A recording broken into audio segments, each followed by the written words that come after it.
Shalom semuanya. Natal berbicara tentang kelahiran Tuhan Yesus ke dalam dunia ini. Ternyata kelahiran Tuhan Yesus ke dalam dunia ini sudah dinubuatkan oleh Nabi Yesaya sekitar 700 tahun sebelumnya. Yesaya 9 ayat 5 berkata, sebab seorang anak telah lahir untuk kita, seorang putra telah diberikan untuk kita, tampuk pemerintahan ada di atas bahunya. Dan namanya disebutkan orang, Penasihat Ajaib, Allah yang perkasa, Bapa yang kekal, Raja Damai. Sebagai penasihat ajaib, Tuhan Yesus akan menyingkapkan rencana keselamatan sempurna untuk umat manusia.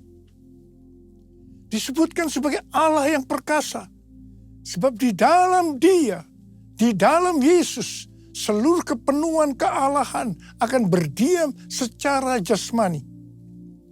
Yesus adalah Allah yang menjelma menjadi manusia. Yesus adalah sepenuhnya Allah dan sepenuhnya manusia. Sebagai Bapa yang kekal, artinya Tuhan Yesus datang bukan hanya memperkenalkan Bapa surgawi, tetapi Dia sendiri akan bertindak bagaikan seorang Bapa terhadap umatnya. Yaitu mengasihi, melindungi, peduli, dan menyediakan kebutuhan kita umatnya. Sebagai Raja Damai, Tuhan Yesus akan mendamaikan kita dengan Allah melalui pembebasan dari dosa dan kematian. Oh Yesusku, Engkaulah Raja Damai. Kau turun ke dunia,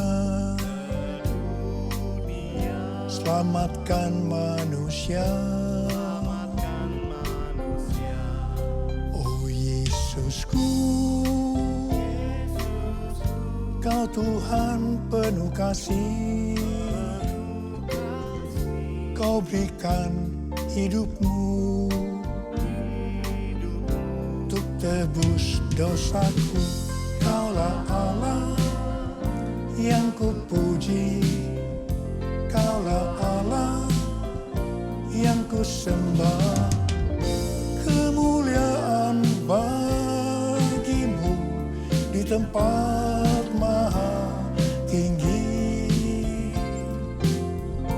Kemuliaan bagimu di tempat maha tinggi.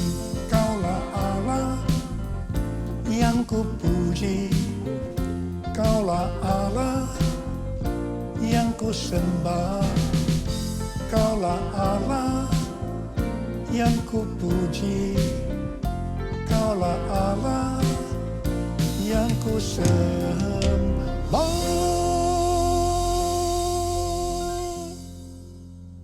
Tuhan Yesus berkata dalam Yohanes 3 ayat 16, karena begitu besar kasih Allah akan dunia ini, sehingga Ia telah mengaruniakan anak yang tunggal, supaya setiap orang yang percaya kepadanya tidak binasa, melainkan beroleh hidup yang kekal. Ada apa dengan manusia, sehingga Tuhan Yesus harus datang ke dalam dunia ini? Alkitab katakan, semua orang telah berbuat dosa, dan telah kehilangan kemuliaan Allah. Upah dosa adalah maut, mati. Tempatnya di neraka. Neraka adalah tempat yang sangat mengerikan. Neraka adalah tempat yang paling gelap dan terdapat ratap dan kertak gigi. Neraka adalah tempat di mana api tidak pernah padam dan ulat bangkai tidak mati.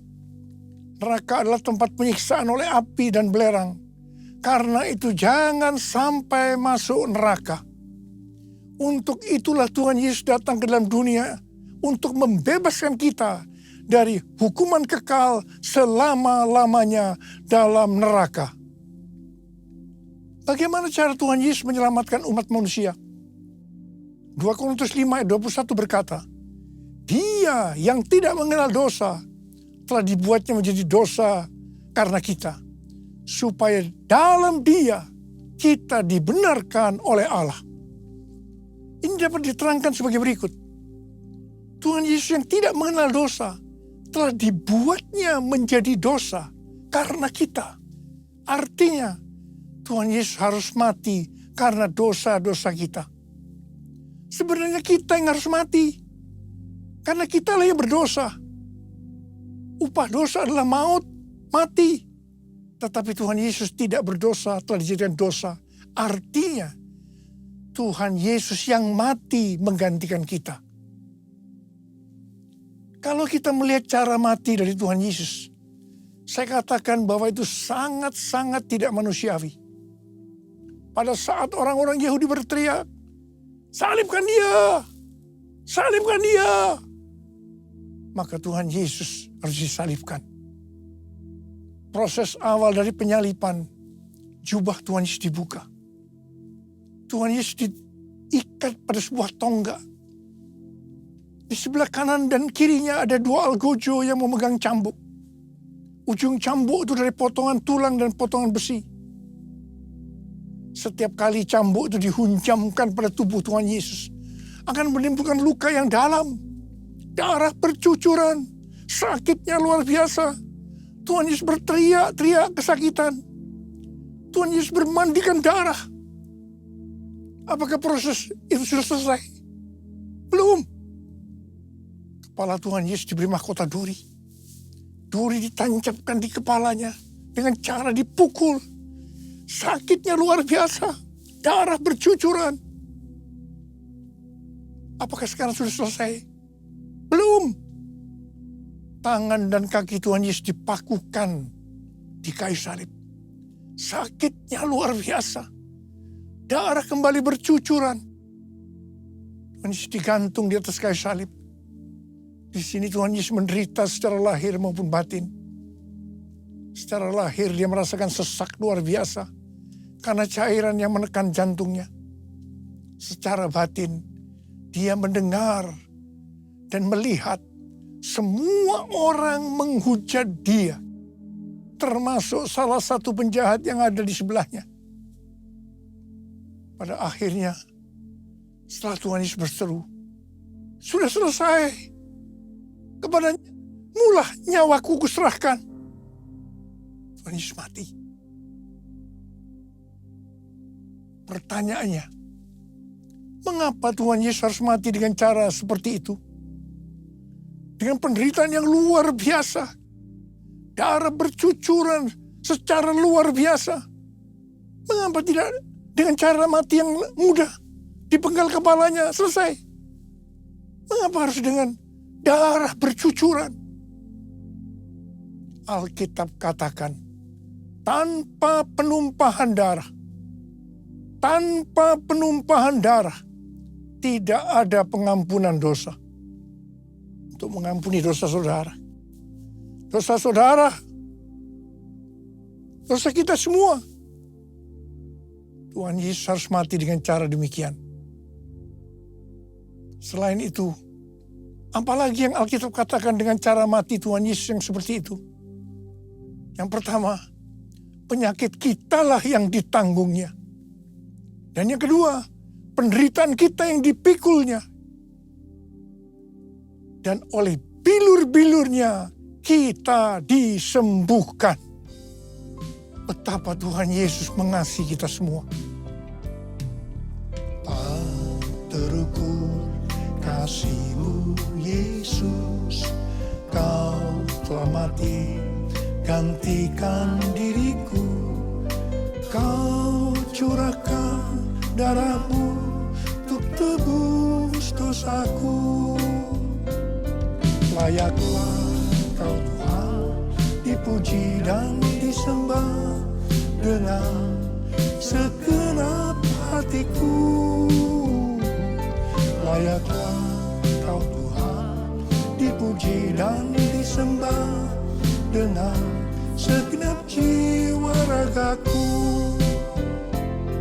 Dengan segenap jiwa ragaku. Dengan segenap jiwa ragaku. Kita mengenal ada 3 tahap proses keselamatan. Tahap pertama adalah pembenaran, justification. Kita dibenarkan bukan karena perbuatan baik kita, tetapi karena kasih karunia Tuhan yang kita responi dengan iman. Pada tahap ini, setelah kita bertobat dan menerima Tuhan Yesus sebagai Juru Selamat, kita akan mengalami kelahiran baru. Kelahiran baru adalah proses awal perjalanan rohani kita bersama Tuhan Yesus. Tahap yang kedua dari proses keselamatan adalah pengudusan, sanctification.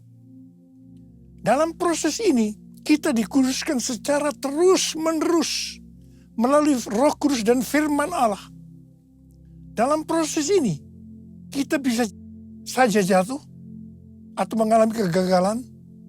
Yang penting, kita jangan berhenti. Tetapi harus bangkit dan terus maju. Pertobatan adalah kunci untuk kita bisa maju. Goal dari proses pengudusan ini adalah menjadikan kita serupa dengan gambarnya. Roma 8 ayat 29 berkata, sebab semua orang yang dipilihnya dari semula, mereka juga ditentukannya dari semula untuk menjadi serupa dengan gambar anaknya. Supaya anaknya itu, menjadi yang sulung di antara banyak saudara. Ini berarti goal kita sebagai orang Kristen adalah menjadi serupa dengan gambarnya. Untuk menjadi serupa dengan gambarnya, maka sesuai dengan 1 Yohanes 2 ayat 6 yang berkata, barang siapa mengatakan bahwa ia ada di dalam dia, ia wajib hidup sama seperti Kristus telah hidup. Karena kita hidup sama seperti Kristus telah hidup, maka kita akan menjadi serupa dengan gambarnya. Menjadi serupa dengan gambarnya artinya menjadi murid Tuhan Yesus. Tahap ketiga dari proses keselamatan adalah pemuliaan, glorification. Kita yang menjadi serupa dengan gambarnya, yaitu murid. Pada saat Tuhan Yesus datang di awan-awan untuk menjemput gerejanya, kita akan menerima tubuh baru yang dikenal dengan tubuh kemuliaan. Dan setelah itu kita akan diangkat bersama-sama untuk bertemu dengan Yesus Kristus di awan-awan. Setelah itu kita akan masuk surga dan akan bersama-sama Tuhan Yesus selama-lamanya. Layak dipuji disembah, Kaulah yang bertahta dulu, sekarang dan selamanya. Raja atas segala raja, namamu besar termulia.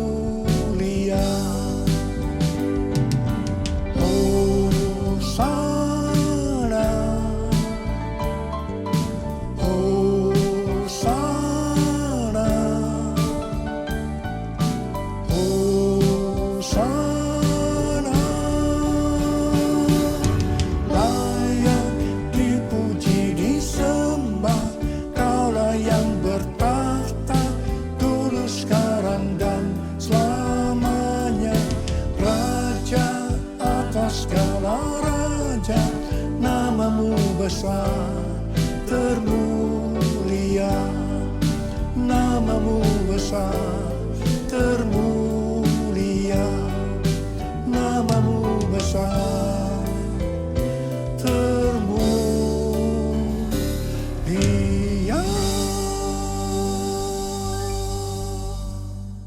Yesaya 60 ayat 1 sampai dengan 3 berkata, bangkitlah, menjadi teranglah, sebab terangmu datang dan kemuliaan Tuhan terbit atasmu.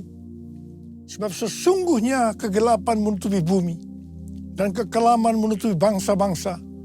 Tetapi terang Tuhan terbit atasmu dan kemuliaannya menjadi nyata atasmu. Bangsa-bangsa berduyun-duyun datang kepada terangmu dan raja-raja kepada cahaya yang terbit bagimu. Bangsa-bangsa berduyun-duyun datang kepada terangmu dan raja-raja kepada cahaya yang terbit bagimu. Artinya, kalau kita bangkit untuk menyelesaikan amanat agung, maka akan terjadi penuaian jiwa secara global. Kita diingatkan bahwa tugas kita sebagai orang percaya, apapun yang menjadi profesi kita, adalah untuk menyelesaikan amanat agung, yaitu untuk menjadikan semua bangsa menjadi murid Tuhan Yesus. Hal ini sesuai dengan yang diperintahkan oleh Tuhan Yesus dalam Matius 28 ayat 19 dan 20. Karena itu pergilah, jadikanlah semua bangsa muridku, dan baptislah mereka dalam nama Bapa dan Anak dan Roh Kudus, dan ajarlah mereka melakukan segala sesuatu yang telah kuperintahkan kepadamu. Ketahuilah, aku menyertai kamu senantiasa sampai akhir zaman. Untuk menyelesaikan amanat agung tidak bisa dengan kekuatan sendiri, tetapi harus dengan kuasa Roh Kudus. Pentakosta ketiga sedang dicurahkan luar biasa untuk memberikan kuasa kepada kita untuk menyelesaikan amanat agung. Hari-hari ini Tuhan sedang berbicara kepada gerejanya di seluruh dunia tentang tahun 2033. Dikatakan bahwa pada tahun 2033 setiap orang, everyone, diberi kesempatan untuk berjumpa dengan Tuhan Yesus secara autentik melalui kuasa dan hadirat Roh Kudus. Rick Warren, seorang hamba Tuhan, mendapatkan bahwa goal untuk menyelesaikan amanat agung tahun 2033. Ketika Tuhan Yesus ditanya oleh murid-muridnya tentang tanda kedatangannya untuk kali yang kedua dan tanda akhir zaman, salah satunya Tuhan Yesus menjawab seperti yang terdapat dalam Matius 24 ayat 14 yang berkata, Injil kerajaan ini akan diberitakan di seluruh dunia, menjadi kesaksian bagi semua bangsa. Sesudah itu barulah tiba kesudahannya. Dengan perkataan lain, dapat disebutkan bahwa setelah amanat agung selesai, Tuhan Yesus akan datang untuk kali kedua. Sesuai yang dikatakan oleh Matius 24 ayat 14, bahwa setelah Injil kerajaan diberitakan di seluruh dunia menjadi kesaksian bagi segala bangsa, atau berarti setelah amanat agung selesai, baru sesudah itu Tuhan Yesus datang. Kalau memang benar tahun 2033 amanat agung selesai, sesudah itu baru Tuhan Yesus datang kembali. Kata sesudah itu tidak ada yang tahu itu kapan. Bisa 1 bulan, 1 tahun, 5 tahun, tetapi yang jelas tidak akan lama. Sebab Tuhan Yesus berkata, Aku datang segera. Saya tidak pernah berkata bahwa Tuhan Yesus pasti datang tahun 2033. Itu tidak alkitabiah. Tetapi saya katakan, tahun 2033 Tuhan Yesus bisa datang. Ini alkitabiah. Siapa yang akan menyelesaikan amanat agung? Mari bersama-sama angkat tangan kita di hadapan Tuhan dan berkata, Saya Tuhan, saya Tuhan. Saya akan mengingatkan bahwa waktu kedatangan Tuhan Yesus untuk kali kedua sudah sangat-sangat dekat. Mari kita mempersiapkan diri sebaik-baiknya, yaitu dengan menyelesaikan amanat agung. 1 Tesalonika 4 ayat 16 sampai dengan 18 berkata, Sebab pada waktu aba-aba diberi, pada waktu pemimpin malaikat berseru dan sangkakala Allah berbunyi, maka Tuhan sendiri akan turun dari sorga, dan mereka yang mati dalam Kristus akan lebih dahulu bangkit. Sesudah itu kita yang hidup, yang masih tinggal, akan diangkat bersama-sama dengan mereka dalam awan menyongsong Tuhan di angkasa. Demikianlah kita akan selama-lamanya bersama-sama dengan Tuhan. Karena itu, hiburkanlah seorang akan yang lain dengan perkataan ini. Ada berapa banyak yang merindukan untuk ikut dalam pengangkatan?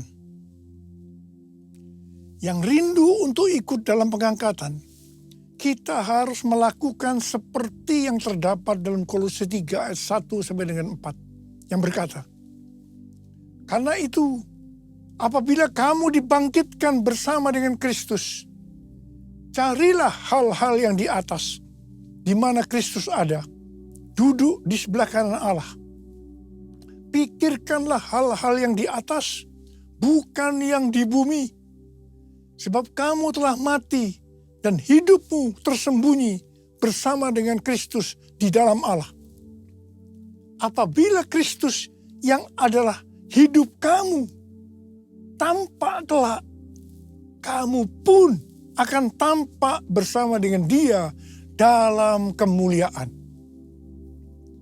Jadi kita harus mencari hal-hal yang di atas. Kita harus memikirkan perkara-perkara di atas, bukan yang di bumi.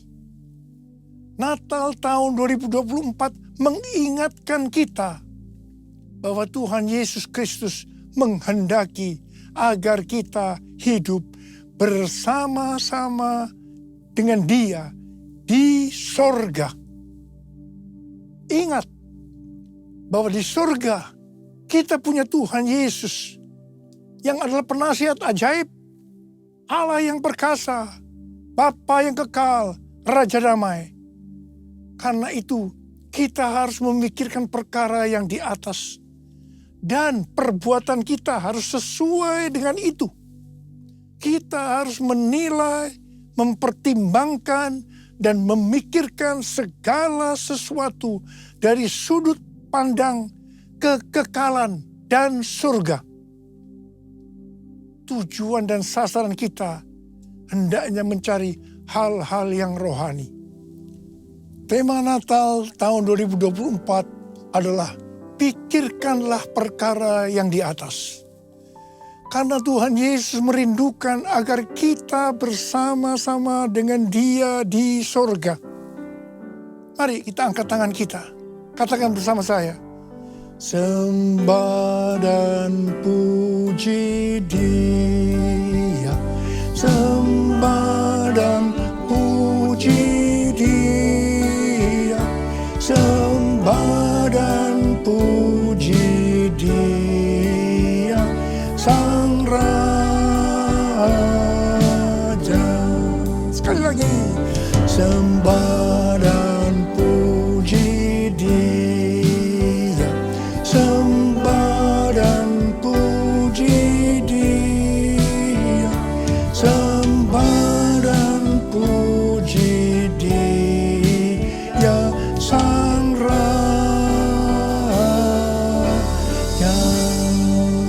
Mari kita berbesar. Yang sudah berbesar, kita berbesar saja.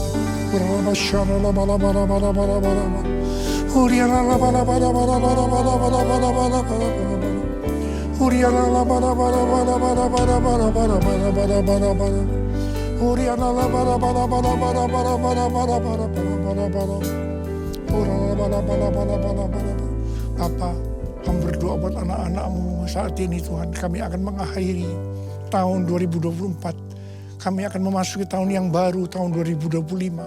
Berkat-Mu melimpah buat mereka ya Tuhan. Berkat-Mu melimpah buat anak-anak-Mu. Berkat-Mu melimpah buat anak. Hamba berdoa Tuhan, biarlah apa saja yang dikerjakan anak-anak-Mu berhasil. Karena mereka mengerti ya Tuhan. Mereka akan memikirkan perkara yang di atas. Tuhan, terima kasih. Terima kasih. Terima kasih. Terima kasih. Terima kasih. Terima kasih. Dalam nama Yesus kami berdoa. Haleluya. Amin. Saya mengucapkan selamat hari Natal tahun 2024. Tuhan Yesus memberkati kita semua berlimpah, limpah, limpah. Amin. Jesus for everyone.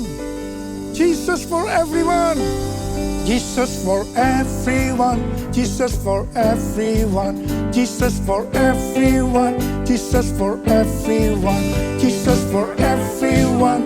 Jesus for everyone. Jesus for everyone. Jesus for everyone. Haleluya. Sekarang terimalah berkat Tuhan. kasih karunia berlimpah-limpah daripada Allah Bapa dalam anak yang tunggal Yesus Kristus. Persekutuan yang manis dengan Roh Kudus menyertai kita semua mulai hari ini. Sampai Tuhan Yesus datang menjemput kita di awan-awan dan bahkan sampai selama-lamanya.